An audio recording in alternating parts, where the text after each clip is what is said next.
Vladimir Putin had a surprise for the U.S. today, not long after his foreign minister recommended that Russia expel dozens of U.S. diplomats. Putin went a different way. There will be no immediate retaliation for American sanctions over the hacking scandal. Putin said he'll wait to see what happens when Donald Trump becomes president. Mr. Trump tweeted his approval and yet again praised the Russian leader. Jan Crawford begins our coverage.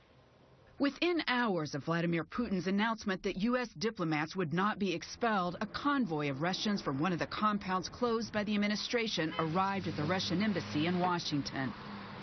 As part of the sanctions, the administration closed the compound in Maryland and another in New York and ordered 35 officials from the embassy and the Russian consulate in San Francisco to leave the country. The only thing I can say is that I think it's quite scandalous that they chose to go after our kids. Russian diplomats like Vitaly Churkin, the Russian ambassador to the UN, condemned the sanctions.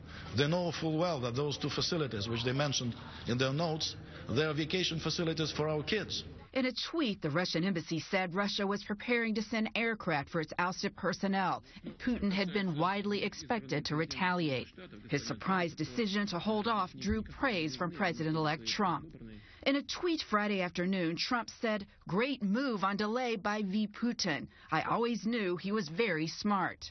Despite the public outrage from Russian diplomats, intelligence experts said the sanctions would have little impact on Russian covert operations. But I don't think they're going to be adequate to be a deterrent. Congressman Adam Schiff, the top Democrat on the House Intelligence Committee, said Congress would work to hit Russia in the pocketbook with broader economic sanctions.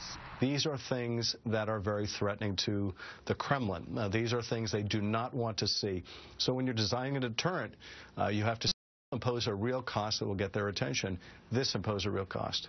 Now, Schiff said it will be a bipartisan effort, and this afternoon, Republican Senator John McCain said the U.S. has to do more. I mean, this is an issue, Rena, that Democrats and senior Republicans agree on, and that's going to make it harder for Mr. Trump to ignore.